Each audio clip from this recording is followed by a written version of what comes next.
Assalamualaikum teman-teman. Perkenalkan, nama saya Elina Sari dari Universitas Sultan Ageng Tirtayasa, jurusan S1 Manajemen. Di sini saya akan menjelaskan tentang apa itu PUBI dan PUBI huruf kapital. Selamat menonton. Teman-teman, di sini saya akan menjelaskan sedikit tentang PUBI terlebih dahulu. PUBI, apakah itu? Sebagai seorang penulis dan calon penulis besar, harusnya udah pada tahu PUBI ya. PUBI adalah singkatan dari Pedoman Umum Ejaan Bahasa Indonesia. PUBI merupakan pengganti dari EYD yang selama ini sudah kita kenal sebelumnya. PUBI harus menjadi hal yang tak bisa dipisahkan dari bagian kepenulisan kalian. Selanjutnya, mari kita kenalan lebih dekat tentang PUBI. PUBI yang merupakan jawaban atas kemajuan bahasa Indonesia di negeri ini hadir lebih lengkap loh. Beberapa hal yang menjadi isi dalam PUBI meliputi penggunaan huruf, penggunaan kata, penggunaan tanda baca, serta penggunaan kata serapan.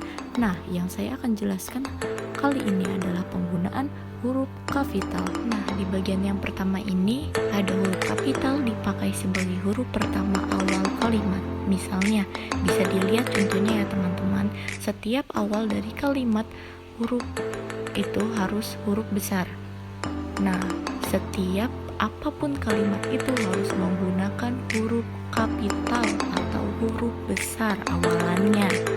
Untuk yang kedua ini pastinya kalian tidak asing dong ya. Huruf kapital dipakai sebagai huruf pertama unsur nama orang, termasuk julukan loh. Misalnya bisa dilihat ya contoh nama-namanya.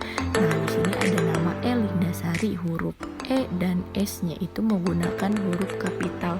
Setiap nama yang terpisahkan oleh spasi wajib menggunakan huruf kapital, termasuk julukan juga. Tapi ada catatannya loh. Huruf kapital tidak dipakai sebagai huruf pertama nama orang yang merupakan nama jenis atau nama satuan ukuran, bisa nama hewan juga. Nah, contohnya ada nama hewan ikan mujair, tidak memakai huruf kapital ya teman-teman. Ada juga 5 ampere, 10 volt tidak memakai huruf kapital. Tiga ini ada huruf kapital dipakai sebagai huruf pertama setiap kata nama agama, kitab suci, dan Tuhan, termasuk sebutan dan kata ganti untuk Tuhan. Ada di situ contohnya ya teman-teman, itu hanya sebagian kecil dari contohnya.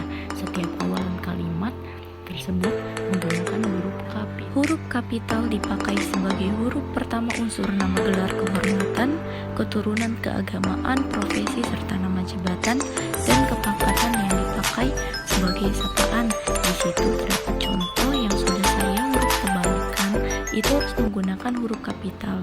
Nah, silakan lihat contohnya ya teman-teman. Nah, ini huruf kapital dipakai sebagai huruf pertama nama bangsa, suku bangsa, dan bahasa. Misalnya nih ada bangsa Indonesia, suku Dani, bahasa Bali.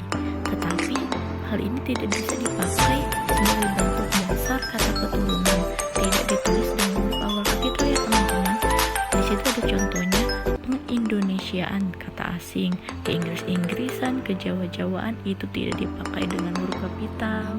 Ada huruf kapital dipakai sebagai huruf pertama nama geografi. Nah, di situ ada contoh-contohnya ya teman-teman. Setiap awalan atau setelah spasi selama nama geografi tersebut memakai huruf kapital. Nah, contohnya itu masih banyak lagi, tapi saya hanya menyantumkan segitu ya. Nah, untuk yang ketujuh ini juga wajib kalian pahami juga loh. Ada huruf kapital dipakai sebagai huruf pertama unsur singkatan nama gelar, pangkat atau sapaan. Nah, di situ terdapat sedikit sekali contoh dari nama gelar atau pangkat. Nah, itu contohnya ya. Mungkin hanya itu saja yang dapat saya sampaikan. Kurang dan lebihnya mohon maaf. Wassalamualaikum warahmatullahi